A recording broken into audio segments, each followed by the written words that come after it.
So guys मैं बस आप लोगों से ये कहना चाहता हूं कि क्या आप लोगों को इस तरह के क्वेश्चन करने आगे नहीं आए? मान्या, चलो एक बात और बताओ, ए प्लीज यार, अगर इसका नेट फ्लक्स आ चुका है, अगर इसका नेट फ्लक्स आ चुका है, तो अगर कोई पूछे कि बताओ इसके अंदर चार्ज कितना माने, इसके अंदर चार्ज कितना माने, तो क्यू अपॉन में, ये तो फर्स्ट पार्ट हो गया। मान लो अगर मैं इसके अंदर चार्ज पूछूं, नेट चार्ज भी पूछा था मैंने, नेट फ्लक्स भी नेट चार्ज भी, तो नेट चार्ज कितना होगा, तो मैंने बोला फाई नेट कितना आ गया 12 ए की पावर 4, ये होता है 12 ए की पावर 4 एप्सिलॉन नॉट।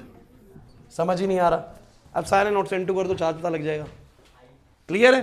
तो 12 आएगा भाई। आप लोगों ने कुछ होने 16 और 4 जोड़ के 20 करा, ये गलती थी ना, तो आपको समझ में आ गई गलती अब। और लॉजिकल रीजन क्या है, एक तरफ से बाहर निकल रही है और एक तरफ से अंदर आ रही है, इस कारण से ऐसा हो रहा है कि 100 बाहर निकली 25 अंदर आ गई, तो 75 ही आंसर करना चाहिए, हमें माइनस करना पड़ेगा। क्लियर हो गया? चलो नेक्स्ट देखो, फिर ये आप लोग पढ़ सकते हो, ये डेफिनेशन टाइप का है, आप लोग पीछे से पढ़ ले, थ्योरी टाइप का है, ये पढ़ लो क्वेश्चन। ये मैंने आपको भी बताया था, होलो वाला याद है? आ जाओ बच्चों। बादल तेरी आवाज बहुत आ रही है। अनुराग तेरे को भी पीटूंगा बेटे, तू चुपचाप से बैठा रहता है, ऐसा लगता है कुछ नहीं कर रहा और वह बात ही करता है। पढ़ लो यहां पर, consider two hollow concentric spheres S1 and S2 enclosing the charge 2q and 4q respectively as shown in the figure. Find out the ratio of the electric flux through them. ठीक है, how will the electric flux through the sphere, ये तो अलग question है। ये कहना ये चाह रहा है,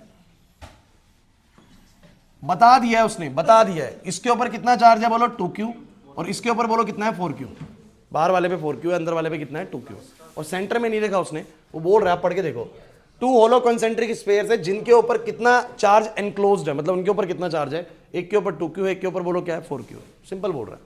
क्या बोल रहा है? Find out the ratio of the electric flux through them, इनके थ्रू निकलने वाले फ्लक्स का क्या रेशियो होगा। तो मुझे एक बात बताओ, छोटे वाले पे अगर चार्ज 2q इंक्लोज कर रहा है, कितना चार्ज इंक्लोज कर रहा है बोलो 2q, तो जो पहला वाला है और ये दूसरा वाला है, मुझे बताओ छोटे वाले के थ्रू फ्लक्स कितना बनेगा। तो आपको q अपॉन एप्सिलॉन नॉट पढ़ा है, तो 2q बाई में क्या आएगा एप्सिलॉन नॉट। अब दूसरा वाला जो है वो 4q को भी इंक्लोज कर रहा है, 2q को भी इंक्लोज कर रहा है, तो कितना आएगा बोलो 6q। ये समझे नहीं, ये समझे नहीं भाई। कोई भी सरफेस के अंदर जितना चार्ज होता है उतना चार्ज अपॉन में एप्सिलॉन नॉट बोलो क्या होता है फ्लक्स। तो छोटे वाले स्फीयर के अंदर कितना चार्ज इंक्लोज है, लिखा हुआ है उसने 2q, कितना लिखा हुआ है। तो अगर 2q का चार्ज इंक्लोज है, 2q का चार्ज इंक्लोज है, तो उसका फ्लक्स बनेगा 2q अपॉन एप्सिलॉन नॉट। बड़े वाले के अंदर कितना चार्ज इंक्लोज है 2q और 4q बोलो कितना 6q, 6q अपॉन में एप्सिलॉन नॉट। रेशियो बताओ, बताओ। अगर ये क्वेश्चन बच्चों नहीं बना पाए ना आप लोग, तो इससे अपनी बेवकूफी की वजह से नहीं बनाओगे, अदरवाइज इन क्वेश्चंस में कोई दम नहीं है। नेक्स्ट पढ़ो, क्या बोलता है, how will the electric flux through the sphere S1 change.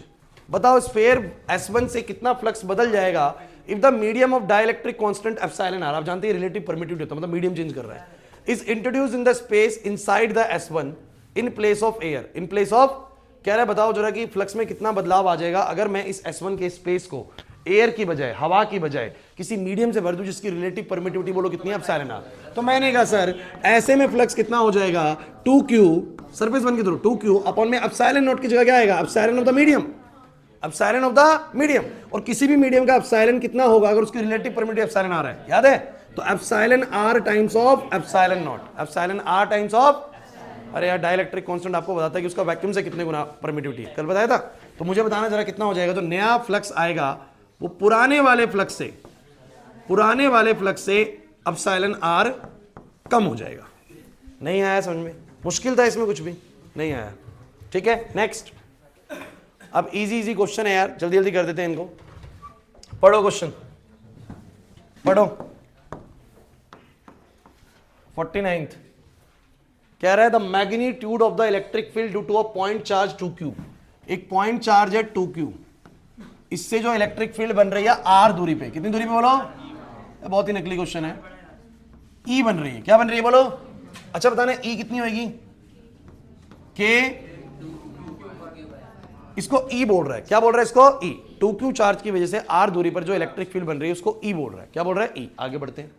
Then the magnitude of the electric field due to a uniformly charged thin spherical shell, एक thin spherical shell है इसके ऊपर भी चार्ज है, और कितना चार्ज है, कितना चार्ज है इसके ऊपर, क्यू चार्ज कहां लिखा हुआ है, अच्छा आगे लिखा हुआ है क्यू चार्ज है, रेडियस इसका कैपिटल आर है, लेकिन ये बोल रहा है कहां पर, r at a distance of r by two, और आर बहुत बहुत बड़ा है कैपिटल आर से। अगर स्मॉल आर बहुत बड़ा है कैपिटल आर से तो आर बाई टू भी लगभग बड़ा ही होगा। तो इसका मतलब एक बात तो पक्की है कि आर बाई टू बाहर की तरफ है, आर बाई टू, तो आर बाई टू दूरी पर ये जो इलेक्ट्रिक फील्ड बनाएगा वो कितनी है, इसने बोला कितनी होगी, तो ई डैश पूछ रहा है, क्या पूछ रहा है बोलो, ई डैश। क्वेश्चन समझ नहीं आया, बहुत ही सिंपल क्वेश्चन है। वो कह रहे हैं कि एक 2q चार्ज अपने से r दूरी पर ई इलेक्ट्रिक फील्ड बना रहा है, तो बताओ अगर स्फीयर के ऊपर q चार्ज है जिसका रेडियस कैपिटल r है, तो बताओ वो r बाय 2 दूरी पर कितनी बनाएगा, r बाय 2 दूरी पर कितनी बनाएगा। तो मैंने कितनी बनाएगा k चार्ज कितना बोलो q, अभी करवाया मैंने आउटसाइड पे, डिवाइड बाय क्या आएगा इसका स्क्वायर, तो r बाय 2 का स्क्वायर, बताओ कितना आएगा 4kq बाय में बोलो क्या r स्क्वायर। अगर उसको ध्यान से देखो तो 2 टाइम्स ऑफ लिख सकता हूं, लिख सकते हो, तो बोलो क्या बन जाएगा 2 टाइम्स ऑफ ई, क्या बन जाएगा ऑप्शन नंबर सी। ऐसे क्वेश्चन भी भैया अगर नहीं बना पाए तो फिर तो कुछ भी नहीं करा है पूरे सिलेबस में, ये मान के चलो, है ना, नहीं बना पाओगे ऐसे। और उसने ये जानबूझ के मेंशन करा कि आर बहुत बड़ा है, कहीं बच्चा ये ना समझ ले कि आर अंदर है, क्योंकि अगर आर अंदर हुआ ना तो जीरो हो जाएगी इलेक्ट्रिक फील्ड, कितनी हो जाएगी बोलो जीरो, तो फिर जीरो वाला ऑप्शन भी बन जाएगा। नहीं आया यार समझ में, इसीलिए उसने बोला r is much much greater than capital r, तो इसका मतलब आर बाय 2 भी बड़ा ही होगा। क्लियर होता है कि नहीं होता। चलो नेक्स्ट बोलना शुरू करो जल्दी से आंसर। एक पॉइंट चार्ज है placed at the centre of a hollow, जो मैंने सिखाया था वाला आ गया भाई। क्या बोला है मैंने आप लोगों को, 50th क्वेश्चन, अरे 15 क्वेश्चन और बचे, आराम से हो जाएंगे, बस बोर्ड पे देखते चलो। एक पॉइंट चार्ज है जिसको प्लेस करा गया है एक होलो कंडक्टिंग स्फीयर, जिसका इंटरनल रेडियस बोलो कितना है स्मॉल आर, एक्सटर्नल रेडियस बोलो कितना है 2r। अरे कोई दिक्कत है क्या, कोई दिक्कत है, कॉन्सेप्ट आ गया याद। कह रहा था ratio of the surface charge density of the inner surface to the outer surface, inner surface पे जो सरफेस चार्ज डेंसिटी है उसका आउटर सरफेस के साथ सरफेस चार्ज डेंसिटी का रेशियो बताओ। तो मैंने कहा अगर ये प्लस क्यू चार्ज होगा तो यहां पर कितना एक्यूमुलेट होगा माइनस क्यू, वहां कितना एक्यूमुलेट होगा, बाहर कितना एक्यूमुलेट होगा, अरे बाहर कितना एक्यूमुलेट होगा प्लस क्यू। अब बताओ अंदर वाले सरफेस का सरफेस चार्ज डेंसिटी कितना होगा। तो आप लोग बोलोगे अगर मैग्नीट्यूड वाइज चलें, क्योंकि ऑप्शन में वैसे लिखना है, तो क्यू बाई में क्या बोलेंगे 4 पाई आर स्क्वायर।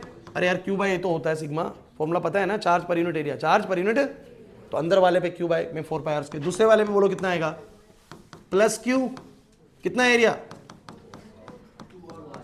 बताओ कितना आएगा, तो कितना हो जाएगा 4 गुना में 4 पाई आर स्क्वायर। सही बात है। रेशियो बताओ कितनी आएगी सिग्मा 1 अपॉन सिग्मा 2 की, पूरी पूरी कट रही है, वैल्यू कितनी आएगी 1/4 नहीं आएगी।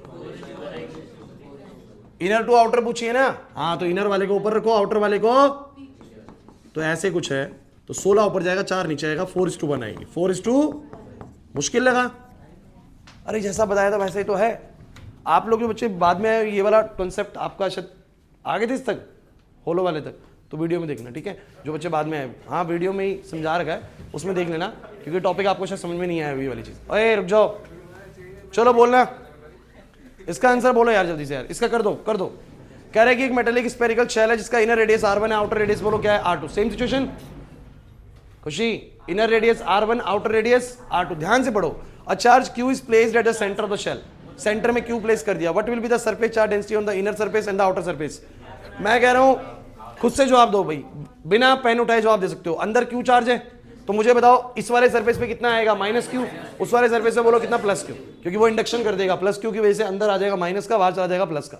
तो मुझे बताओ अंदर वाले सरफेस पे सरफेस चार्ज डेंसिटी कितनी बनेगी, सरफेस चार्ज डेंसिटी तो बनेगी क्यू, यानी बोलेंगे माइनस क्यू, बोल सकते हैं बोलना चाहे तो माइनस क्यू अपॉन में क्या 4 पाई r1 स्क्वायर, और बाहर वाले की क्या बोलोगे क्यू अपॉन में 4 पाई r2 स्क्वायर। नहीं आया समझ में, सेम।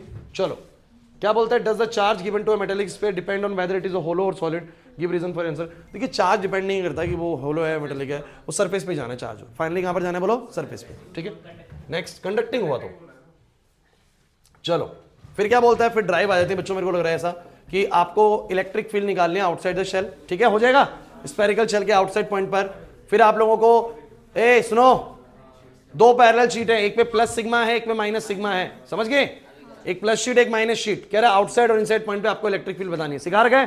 अरे नहीं आ रहा यार, ठीक है नेक्स्ट पढ़ लो एक बार 55 को।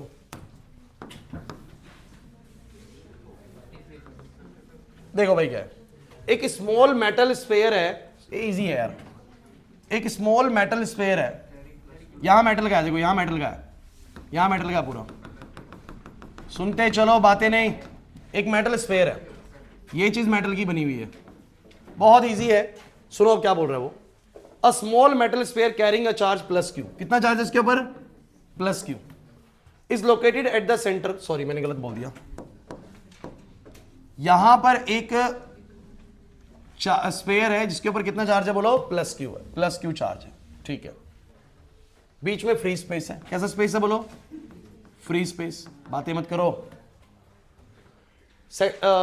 Plus q is located at the centre of the spherical cavity inside the large uncharged metallic spherical shell, एक अनचार्ज मेटेलिक स्फेरिकल शेल है, शेल वही बात बार बार मैं बोल रहा हूं आप लोगों को, मेटल की शेल है, अंदर इंटरनल रेडियस अलग है, आउटर रेडियस अलग है, वो कह रहा है हमने क्यू चार्ज का एक छोटा सा स्फीयर अंदर रख दिया, वो आप प्लस क्यू चार्ज की तरह ही मान के चलो, ऐसे मान के चलो कि अंदर प्लस क्यू चार्ज रख दिया, क्या रख दिया बोलो, प्लस क्यू चार्ज रख दिया। अब क्या सवाल है, कह रहे हैं कि आपको एक्सप्रेशन बताना है इलेक्ट्रिक फील्ड का P1 पर और P2 पर, P1 पर और, यार एक बात बताओ, P2 कहां पर है इसका, P2 यहां पर है, P2 यहां पर है, और P1 कहां पर है, यहां पर है। मैं तुम्हें पहले डायरेक्ट बताता हूं, फिर मैं तुम्हें दिखाता हूं कि प्रूव भी कैसे होगा। पहली बात तो जो मेटल सरफेस के अंदर हो गया, inside the metal the electric field is, ये मेटल सरफेस में नहीं हो गया, P2 पॉइंट देख रहे हो एक बार, मैं रीजन भी दूंगा, चिंता मत करो, आपको बहुत अच्छे समझ में आएगा अगर तुमने गॉस लॉ पढ़ा हुआ है तो। P2 वाले पर इलेक्ट्रिक फील्ड में सीधी जीरो बोल सकता हूं मैं आदर्श, क्योंकि वो किसके अंदर है बोलो, मेटल के अंदर है। दूसरी बात बताओ P1 पे कितनी बोलोगे, मान लो P1 पॉइंट है यहां से R1 दूरी पे, कितनी दूरी पे, R1 दूरी पे, तो ये Q चार्ज R1 दूरी पर कितनी इलेक्ट्रिक फील्ड बनाएगा, सीधा आंसर बोल सकते हो, बोलो कितनी, 1/4 pi epsilon naught, Q by में क्या, और मैं बोल सकता हूं कि energy at the 2 point is 0, क्योंकि वो मेटल कैविटी में है। लेकिन अगर आप लोगों को मान लो ये गॉसियन से प्रूव करना हो सारा कुछ, किससे प्रूव करना हो बोलो, गॉसियन से, सुनो मैं दिखाता हूं, आ जाओ ध्यान से देख ले, क्वेश्चन बहुत इजी है, आपको याद है जैसे मैं P1 पॉइंट पे वो निकालना चाहता हूं इलेक्ट्रिक फील्ड, तो मैं यहां पर क्या बनाऊंगा बोलो, एक गॉसियन सरफेस, बहुत अच्छे बच्चों, एक गॉसियन सरफेस ड्रॉ करूंगा। जब मैं गॉसियन सरफेस ड्रॉ करूंगा तो आप लोगों को पता है इंटीग्रेशन ऑफ क्या होगा, EDS cos थीटा बराबर में क्या आएगा, जितना चार्ज अंदर है डिवाइड बाय में बोलो क्या, एप्सिलॉन नॉट। अरे यार रुक जाओ भाई रुक जाओ, इस चार्ज की वजह से बाहर किसी भी पॉइंट पर, जैसे आप लोग देखेंगे तो DS वेक्टर ऐसे बनेगा, इलेक्ट्रिक फील्ड भी ऐसे बनेगी, और थीटा बोलो कितना आएगा, 0। तो मैंने कहा हर जगह पर ऐसे ही बनेगा, देखो इधर भी जाओगे DS ऐसे, इलेक्ट्रिक फील्ड ऐसे, थीटा बोलो कितना, 0। कुछ समझ ही नहीं पा रहे, पता नहीं क्या बोल रहे हैं, डेरिवेशन आती है आप लोगों को करनी, तो आपको पता होगा ऐसे ही कराया गया था फ्लक्स, जिस भी पॉइंट पे इलेक्ट्रिक फील्ड निकालनी होती है वहां पर एक गॉसियन सरफेस ड्रॉ करना होता था, और फिर सारा EDS cos थीटा जोड़ के किसके बराबर रखना होता था, जितना चार्ज अंदर है डिवाइड बाय बोलो क्या, एप्सिलॉन नॉट। लॉजिक ही है। तो आप लोगों को पता है E तो सब पे बाहर आ जाएगा, और क्या बाहर आ जाएगा बोलो, cos 0 हर जगह पे सेम है, बोलो क्या बचेगा, DS का इंटीग्रेशन, अंदर चार्ज कितना बता, अंदर चार्ज कितना, प्लस क्यू, अपॉन में बोलो क्या आएगा, एप्सिलॉन नॉट। बताना cos 0 1 हो गया, सारे DS का टोटल करूंगा तो कितना आएगा, क्योंकि R1 रेडियस माना है, कितना आएगा बोलो, 4 पाई R1 स्क्वायर, क्यू अपॉन में क्या, मुझे बताओ इलेक्ट्रिक फील्ड कितनी आ गई। और ड्राइव करके गया हुआ ना बच्चा, उसको ऐसे ही निपटा देगा, समझ में आई बात। अब आ जाओ P2 पॉइंट पे, अब तुम्हें एक और बात समझ में आएगी, ध्यान सुनना। P2 पॉइंट पे अगर एक बात बताओ, मैं P2 पॉइंट में निकालना चाह रहा हूं, क्लास बोर्ड पे P2 पॉइंट पे भी मैं निकालना चाह रहा हूं, तो अगर मैं यहां पर गॉसियन सरफेस बनाता हूं, मजे की बात देखना क्या होगा, आपको मैंने क्या कहा है कि P2 पे इलेक्ट्रिक फील्ड कितनी होगी, 0। P2 पर इलेक्ट्रिक फील्ड कितनी होगी, क्योंकि inside the metal cavity the electric field is 0। अब सुनना मेरी बात, ध्यान से सुनना, मेटल के अंदर तो इलेक्ट्रिक फील्ड 0 होती है, क्यों 0 है इसका लॉजिक सुनो। अगर अंदर प्लस क्यू था तो मुझे सब बच्चे बताना, इसने यहां पर इंडक्शन करके यहां पर माइनस क्यू नहीं बना दिया होगा, और बाहर की तरफ नहीं बनाया होगा। अब मुझे बताना कि जरा, जहां पर तुम्हारा P2 पॉइंट है, ध्यान से देखो P2 पॉइंट है, इस P2 पॉइंट पे गॉसियन सरफेस ड्रॉ करो, उसके इनसाइड चार्ज बताओ कितना है। इस P2 पॉइंट के चारों तरफ गॉसियन सरफेस ड्रॉ करो और बताओ अंदर चार्ज कितना है। तो एक तो प्लस क्यू ये हो गया, एक माइनस क्यू इंडक्शन की वजह से, नेट चार्ज कितना होगा, 0। नेट चार्ज 0 होते इलेक्ट्रिक फील्ड। अरे क्योंकि तुम लोग जब EDS cos थीटा करोगे भाई, तो यहां पर रखोगे ना कितना इनसाइड चार्ज है, तो कितना इनसाइड चार्ज है इस वाले लूप के अंदर, 0 है। कहीं 0 कैसे सर, ये प्लस क्यू है और इंडक्शन की वजह से माइनस क्यू, तो नेट बोलो कितना हो गया, 0। तो मुझे बताओ इलेक्ट्रिक फील्ड की वैल्यू कितनी आएगी, और वैसे भी मैं जीरो बोल सकता हूं क्योंकि वो मेटल के अंदर का पॉइंट, और मेटल के अंदर के पॉइंट पे इलेक्ट्रिक फील्ड कितनी होगी, जीरो होगी। दोनों लॉजिक से समझ में आ गया। डायरेक्ट लॉजिक भी बता दिया आप लोगों को, एक्सप्लेन करके बता दिया, ड्राइव भी बता दिया आप लोगों को। नहीं आई बात समझ में? अभी भी नहीं आ रहा समझ में? पक्की बात है, थोड़ी देर की बात हो रहा है, थोड़ा एक्टिव रहो। चलो नेक्स्ट। अब ये जो क्वेश्चन है ना, देखो ज्यादातर ना ड्राइव है और ये खत्म हो गया अगले पेज पे, तो ज्यादा मत सोचो कि अब तुम बहुत ज्यादा क्वेश्चन बचे हुए हैं, बहुत ज्यादा देर लगना है में। जैसे ये देखो, बताना एक बार, हो जाएगा? प्लस है, प्लस है, लेकिन वही बात है, एक सिग्मा 1 है, एक बोलो क्या है, और सिग्मा 1 सिग्मा 2 से बोलो क्या है, तो कराने की जरूरत है, समझ गए हो? पक्का? जैसे कि बताना इधर वाले बाहर वाले पॉइंट पे क्या होगा, सिग्मा 1 भी बाहर की तरफ बनाएगा, सिग्मा 2 भी बाहर की तरफ, तो ये बनाएगा सिग्मा 1/2 एप्सिलॉन नॉट, वो बनाएगा सिग्मा 2/2 एप्सिलॉन, क्योंकि दोनों सेम डायरेक्शन में बना रहे, तो नेट इलेक्ट्रिक फील्ड क्या हो जाएगी, सिग्मा 1/2 एप्सिलॉन नॉट प्लस में सिग्मा 2/2 एप्सिलॉन नॉट। बादल नहीं आया? इधर की तरफ क्या होगा, सिग्मा 1 भी बाहर की तरफ, सिग्मा 2 भी बाहर की तरफ, दोनों जुड़ जाएंगे। बीच में क्या होगा सर, सिग्मा 1 इधर बनाएगा, सिग्मा 2 इधर बनाएगा, बट सिग्मा 1 की फील्ड थोड़ी ज्यादा स्ट्रॉन्ग होगी बिकॉज उसका फ्लक्स ज्यादा है, तो क्या बनेगा सिग्मा 1/2 एप्सिलॉन नॉट माइनस में सिग्मा 2/2 एप्सिलॉन। करा तो दिया, समझ आया? रितिका नहीं आया? ठीक है, थोड़ी देर की बात है। अब ये क्वेश्चन पढ़ो एक बार, 56। अरे बिल्कुल मुश्किल से बता रहा हूं, 2-3 न्यूमेरिकल बचे हैं बस, बाकी सारा ड्राइव। अब बताओ, एक यूनिफॉर्मली चार्ज प्लेन शीट है, हैज अ चार्ज डेंसिटी दी हुई है सिग्मा। आगे बढ़ो, find the electric field at a point A which is 50 centimetre from the sheet. 50 centimetre तो चले जाओ, अरे यार कहीं भी चले जाओ, शीट को फर्क नहीं पड़ता दूरी से, सीधी इलेक्ट्रिक फील्ड की वैल्यू बोलो क्या होगी, सिग्मा/2 एप्सिलॉन नॉट। सिग्मा की वैल्यू बोलो क्या दी हुई थी, 1/18 पाई इंटू में 10⁻⁻15 डिवाइड बाय में बोलो क्या है 2 एप्सिलॉन नॉट को आप लोग रख दीजिए -12। अब मुझे बताओ इसको सॉल्व करवाऊं या हो जाएगा? नहीं आ रहा समझ में? सिग्मा/2 50 सेंटीमीटर का इस क्वेश्चन में कोई रोल हर्ष नहीं आ रहा। अब बता अगला क्या पूछा इसने, कंसिडर ए स्ट्रेट लाइन, ये अच्छा क्वेश्चन है। Consider a straight line with 3 points p q r place 50 centimetre from the charge sheet on the right side of the figure. At which of these point does the magnitude of the electric field due to sheet remain the same as that at point a and y. बताओ इनमें से किस point पर electric field की value उतनी ही है जितनी ए पर है?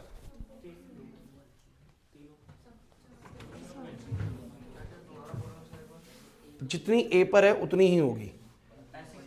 वैसे तो तीनों पे ही होनी चाहिए, लेकिन थोड़ा सा हम ये मान के चलते हैं कि ऊपर की इलेक्ट्रिक फील्ड थोड़ी सी फैल जाती है, तो नहीं, ये मैंने आपको एक बार क्लास में कभी बताया होगा कि अगर आप देखें तो ऊपर की तरफ पे इलेक्ट्रिक फील्ड थोड़ी सी आउटवर्ड जाती होगी, ठीक है, लेकिन आप लोगों को वैसे सेम तीनों पॉइंट्स में से आंसर क्यों होना चाहिए एक बार देख लेते हैं इन्होंने क्या दिया है, उसके हिसाब से समझ लेंगे इसको। सामने तो क्यों ही है, 56 क्वेश्चन है। पहला पार्ट समझ में आ गया सब बच्चों को? ये क्या है, electric field point is q edge पर the finite plane sheet in the middle and the edges. देखो क्या बोला इसने, अब ध्यान से देखो एक बार, आप लोग पढ़ना एक बार। Edges it will be curved, पढ़ना एक बार। For the finite plane sheet the electric field is uniform in the middle and the edges it will be curved. क्या कहना चाह रहा है, वही बात जो मैं आपको थोड़ी देर पहले बोल रहा हूं। सुनो मेरी बात ध्यान से,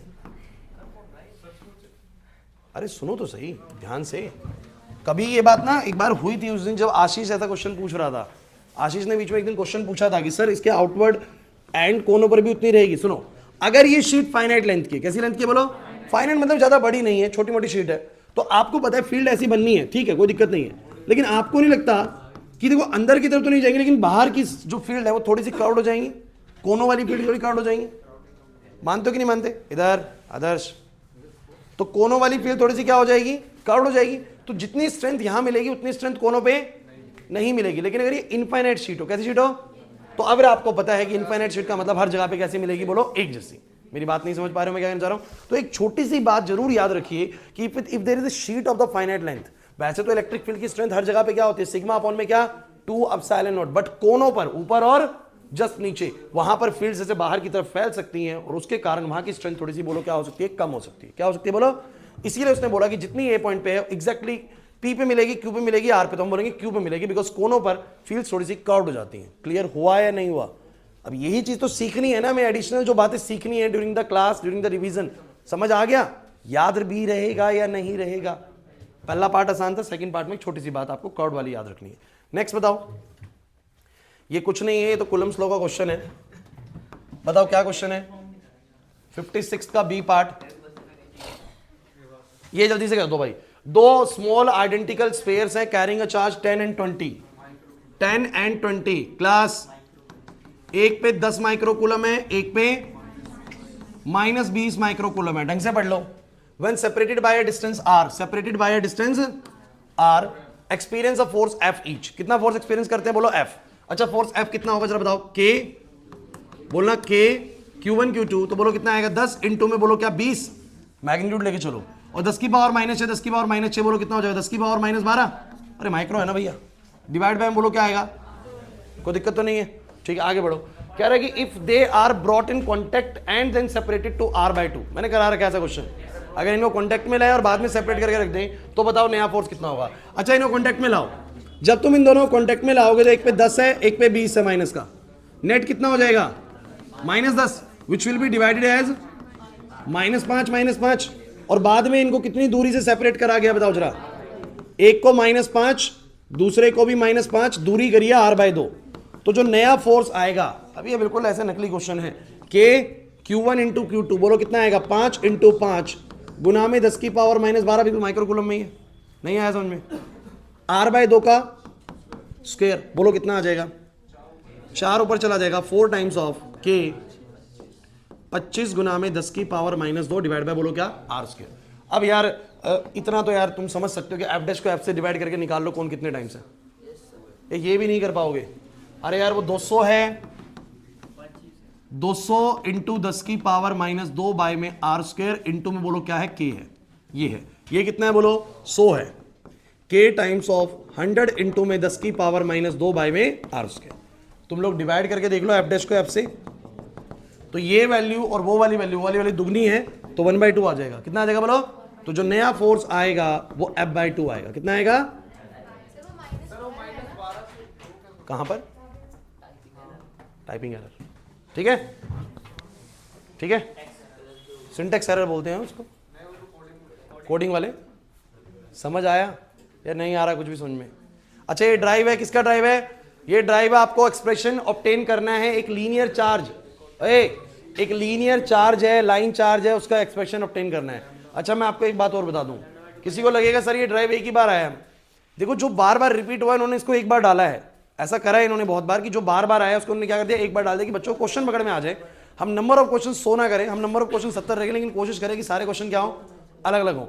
बट ऐसा मत सोचना कि ड्राइव कम आते हैं, ड्राइव बहुत ज्यादा आते हैं, इसलिए ड्राइव की प्रैक्टिस भी करके जाना। समझ आ रहा है कि नहीं आ रहा, ड्राइव कर लोगे। अच्छा उसका ग्राफ भी अगर तुम्हें बोलेगा तो कैसा ग्राफ है, मैंने बनवाया तो था, ऐसा आएगा यार, इलेक्ट्रिक फील्ड कम होती जाएगी, बंसी का नहीं आ रहा समझ में, होगी डाउन। नेक्स्ट, बस खत्म हो गया भाई, अब चलो इसका आंसर कर दो यार जल्दी से, 10 मिनट की बात है, एक्टिव रहो बिल्कुल।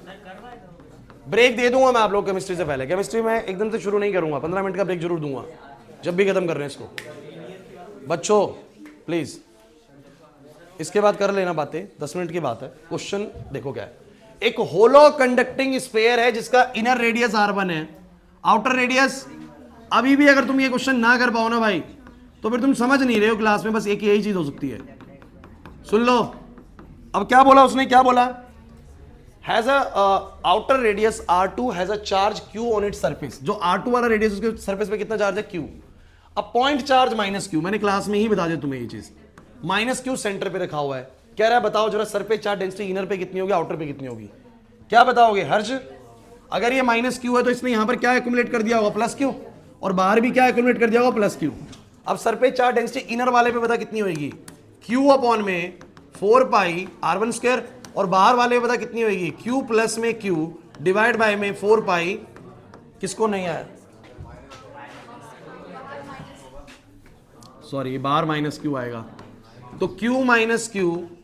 अब बताओ कोई डाउट लगा अब आप लोगों को, अब 30 चौथी बार करने के बाद तो ये और इजी लग रहा होगा। बस इस केस में फर्क क्या था, इस केस में एक्स्ट्रा चार्ज पहले से दिया हुआ था तो जुड़ जाएगा उसके अंदर या घट जाएगा। क्लियर हो रहा है कि नहीं हो रहा।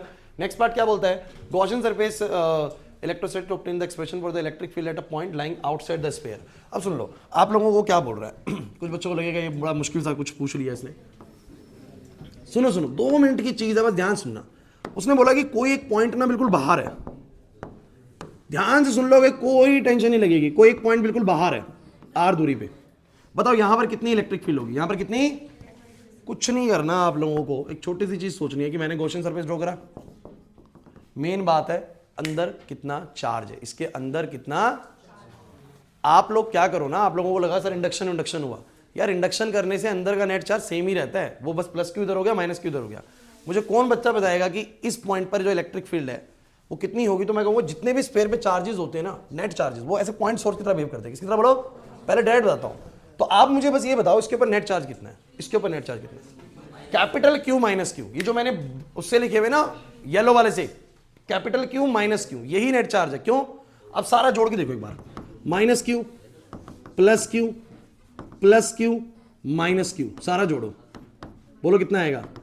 Q minus Q. इतना तो पहले ही था, क्यू माइनस क्यू पहले से तो बोल रहा है, क्यू और बाहर वाले पे क्यू, अंदर वाले पे माइनस क्यू है, तो नेट चार्ज कितना होगा? Q minus Q, Q minus, तो अंदर अगर net charge Q minus Q हो तो आर दूरी पर जो इलेक्ट्रिक फील्ड बनाएगा वो कितनी बनाएगा? 1/4πε0 Q minus Q divide by R square. कोई रॉकेट साइंस नहीं है। आप लोगों को लगता है इसके अंदर, आपको लगता है इसके अंदर कि मैं गॉस से प्रूव करूंगा, सर कैसे करूंगा? अरे कुछ नहीं करना यार, integral of EDS cos theta बराबर जितना चार्ज अंदर है डिवाइड बाय बोलो क्या? Epsilon not. फिर क्या करोगे? आप कहोगे सर बाहर इलेक्ट्रिक फील्ड ऐसे बनेगी, डीएस वेक्टर कैसा बनेगा? बाहर की तरफ बनेगा। समझ रहे बात को? थीटा बोलो कितना आएगा? 0। इधर भी तरफ भी डीएस ऐसे बनेगा, ई ऐसे बनेगा, थीटा बोलो कितना आएगा? 0। बोलो क्या करोगे? ई बाहर आ जाएगा, कॉस 0 बाहर आ जाएगा, डीएस का इंटीग्रल होएगा बराबर में अंदर कितना चार्ज, अंदर कितना चार्ज, ये बहुत जरूरी है। बच्चों को ऐसा बार बार लग रहा है सर क्यू माइनस क्यू है, क्यू है, क्यू है, कितना ले सर? अरे जितना पहले था उतना ही चार्ज रहता है, इंडक्शन की वजह से वो बस चार्ज को सेपरेट करता है, तो वो नया चार्ज क्रिएट, समझे नहीं मेरी बात को? यार आपके इस पूरे सिस्टम के ऊपर पहले से अंदर कितना था बोलो? माइनस क्यू, और बाहर कितना था? यही नेट चार्ज है बस। वो तो उसने प्लस क्यू अंदर बुला लिया, माइनस क्यू बाहर भेज दिया, तो टोटल तो अभी भी 0 ही है ना दोनों का सब मिला के। नहीं आ रही मेरी बात समझ? तो आप लोग क्या बोलोगे ऐसे में? बताओ अंदर कितना चार्ज है? बोलोगे Q minus Q net charge divide by बोलो क्या? Epsilon not. तो ई इंटू में इस पूरे डीएस का सम कितना आएगा? बोलो 4 पाई। बताओ आंसर कितना आ गया?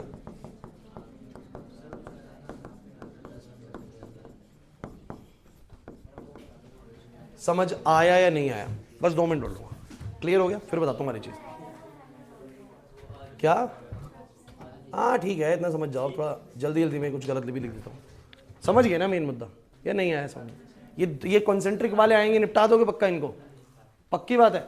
अच्छा आप लोगों ने देखो ये वाला कॉन्सेंट्रिक वाला देखा, एक ये वाला देखा, मुझे एक बात समझ में आ रही है, जहां भी मुझे इलेक्ट्रिक फील्ड निकालनी है उसके अंदर कितना चार्ज है, ये बड़ा इंपॉर्टेंट पॉइंट है। उसके अंदर कितना चार्ज है, ये बड़ा इंपॉर्टेंट पॉइंट है। तो वो चार्ज कितना अंदर होता है ना, जैसे इसमें क्यू माइनस क्यू है, इसके अंदर नेट चार्ज कितना आ रहा था? क्यू इधर था, माइनस क्यू इसके सरफेस में था, नेट चार्ज 0 आ रहा था। जब मैं पॉइंट P1 ले रहा था तो अंदर कितना चार्ज आ रहा था? प्लस क्यू आ रहा था। कितना आ रहा था बोलो? जब मैंने P1 पे गॉसियन सरफेस ड्रॉ करा था तो प्लस क्यू चार्ज अंदर था, लेकिन जब P2 पे करा तो प्लस क्यू, और जो इंडक्शन की वजह से माइनस क्यू, वो मिला के कितना हो गया था बोलो? 0 हो गया था। तो ये बड़ा इंपॉर्टेंट पॉइंट है, जो आप समझ पा रहे हो कि नहीं समझ पा रहे, वो आपको देखना है। नहीं आ रही बात समझ में भी, है ना? तो ये चीज है बस। फिर ये देखो खत्म हो गया, क्योंकि शीट वाला आपको आता है। गॉस लॉ से ड्राइव प्रूव करना है आप लोगों को। एक लीनियर चार्ज डेंसिटी वाला ड्राइव है ये वाला स्फेरिकल शेल वाला है। आपको बताना है बाहर भी अंदर भी, ठीक है? ग्रेटर देन आर पे भी और 0 से आर पे भी, मतलब कि जब आप अंदर हैं तब भी और जब आप बाहर हैं। स्फेरिकल शेल बताना है आप लोगों को, ठीक है? उसके बाद ये भी ड्राइव है आप लोगों का, आप लोगों को इलेक्ट्रिक फील्ड बतानी है कि स्फेरिकल शेल के बाहर भी और अंदर भी। क्लियर हो जाएगा? ये पढ़ लो एक बार। इलेक्ट्रिक फ्लक्स बहुत सिंपल सा क्वेश्चन है। क्या कह रहा है? एक स्क्वायर प्लेन शीट है, 10 सेंटीमीटर की साइड है उसकी, 30 डिग्री पे अलाइंड है direction of uniform electric field के साथ। ई दिया हुआ है, जब स्क्वायर शीट की साइड दी हुई है तो एरिया मिला हुआ है। बस वो बोल रहा है शीट 30 डिग्री पे अलाइंड है। अगर शीट 30 डिग्री पे अलाइंड है तो एरिया वेक्टर 60 बनाएगा। अब तो हो जाना चाहिए। अगर इलेक्ट्रिक फील्ड के साथ शीट 30 बना रही है तो एरिया वेक्टर 60 बनाएगा भाई। नहीं आ रहा समझ में? तो ई cos थीटा लगा दो, आंसर हो गया। 5 नंबर में क्वेश्चन, कितना इजी क्वेश्चन है भाई, मतलब कोई भी बच्चा निपटा देगा। क्या क्या पूछा उसने? सुनना जरा ड्राइव में। इनसाइड पूछा, आउटसाइड पूछा, सुन लो उसने क्या पूछा, बातें नहीं। इनसाइड पूछा, आउटसाइड पूछा, ग्राफ पूछा। ग्राफ आता है ना, नीचे 0 रहेगा, फिर यूं जाएगा और फिर यूं जाएगा। क्लियर है? उसके बाद उसने क्या पूछा, ग्राफ भी बता दिया, और फिर ये वाला क्वेश्चन पूछा यार ई cos थीटा से ड्राइव हो गया। इसके अंदर कुछ नहीं है, अब ये सारे के सारे ड्राइव बचे। देखो कोई भी चीज नहीं है, सारे के सारे ड्राइव है, सारे के सारे ड्राइव है। कर लोगे या नहीं कर लोगे? पक्की बात है, पक्की बात है। अरे आज यहां से कराया था, सुन लो, आज गॉस लॉ से करवाया था तुम लोगों को, गॉस लॉ से सारे मैटर समझ में आ गए। मेन तौर पे जो मैं आपको एक चीज पे एक चीज जो सबसे ज्यादा अच्छे से करके जानी है आप लोगों को, वो है इस टाइप के क्वेश्चन, जो ये सिलेंडर रख दे रहा है, जो ये क्यूब रख दे रहा है, कुछ दूरी पे रख दे रहा है, उसमें कितना फ्लक्स बनेगा नेट, वो वाला जो क्वेश्चन है ना, वो सबसे इंपॉर्टेंट क्वेश्चन है। उसके बाद आपको दिखा होगा, इसके बाद इस वाले क्यूब वाले या सिलेंडर वाले के बाद जो जरूरी चीज थी वो कॉन्सेंट्रिक स्फीयर वाला था। कॉन्सेंट्रिक बहुत बार आया कि अंदर इतना चार्ज रख दिया, बताओ सरफेस चार्ज डेंसिटी कितनी रहेगी अंदर वाले पे, बाहर वाले पे, बार बार वो चीज आ रही है कि नहीं आ रही। और क्या गॉस लॉ का एक बेसिक आइडिया आप लोगों को है, जैसे कि जिस भी पॉइंट पे मुझे इलेक्ट्रिक फील्ड निकालनी है, बोलो क्या करोगे खुशी, वहां पर एक गॉसियन सरफेस ड्रॉ करोगे, फिर बस अंदर कितना चार्ज है वो इंपॉर्टेंट है। और ईडीएस कॉस थीटा में तो कुछ नहीं होता, हर बार वो ईडीएस कॉस जीरो मिलेगा। क्या मिलेगा, ईडीएस, तो ई बाहर ले लो, कॉस जीरो बाहर ले लो, डीएस का सम कर दो 4πr², हमेशा यही होने वाला है। नहीं आ रही मेरी बात समझ में, हो जाएगा। तो अब आप बताओ चैप्टर 1 के जितने भी हमने प्रीवियस ईयर के 10 साल के जो भी क्वेश्चंस हम बना रहे हैं, अगर आप ढंग से एक बार प्रैक्टिस कर जाओ तो कोई बहुत अटपटे क्वेश्चंस नहीं आए हैं। क्लियर होता है कि नहीं होता। और मैं बताऊं आप लोगों को, 5 नंबर में तो क्वेश्चन आ गया तो फिर तो वैसे ही आसान है। और सचिन जो बात कह रहा है कि 5 नंबर में इजी आते हैं, एग्जैक्टली है, 5 नंबर का क्वेश्चन इजी ही आता है। वो आपको 5 नंबर में नहीं फंसाना चाहते, फंसाना चाहते हैं 2 नंबर के क्वेश्चन में, 3 नंबर के क्वेश्चन में। क्लियर हो रहा है कि नहीं हो रहा। उसके लिए आपको तैयारी ठीक रखनी है, बस हो जाएगा पक्का। एक जो बात मैं आपको, सुनो 5 मिनट ब्रेक दे दूंगा, एक जो 5 मिनट बाद ब्रेक दे दूंगा। एक चीज मैं आप लोगों को बोल रहा था, ये सारा समझ में आ गया, पहले मुझे यस या नो करो भाई, कर लोगे नहीं सारा। घर पे बैठो 2 घंटे लगातार लगाओ और बैठ के पूरे 67 क्वेश्चन निपटा दो, एज इट इज। भाई चुप हो जाओगे तो बता देता हूं पीछे, फिर ब्रेक ले लेना यार, ठीक है। आप लोग अभी चुप हो जाओ। मेरे पास एक क्यूब है, सुन लो, ये आ सकता है, तुम्हें लग रहा होगा जरूरी नहीं है, बहुत इंपॉर्टेंट बात बताने वाला हूं मैं। अगर इसके अंदर क्यू चार्ज रखा हुआ है यहां पर, तो मुझे बताइए इस क्यूब के अक्रॉस कितना फ्लक्स बनेगा, net flux, Q upon flux through surface कितना बनेगा, 1/6 क्यू अपॉन एप्सिलॉन नॉट, कुछ ऐसा ही होगा। अब ध्यान देना क्या बोलेगा आप लोगों को ये, उसने बोला हमने एक चार्ज को ना यहां रख दिया है, अब बताइए इस क्यूब के अक्रॉस कितना फ्लक्स बनेगा। वंशिका क्लास खत्म हो गई है तो फिर फोन क्यों निकल गया,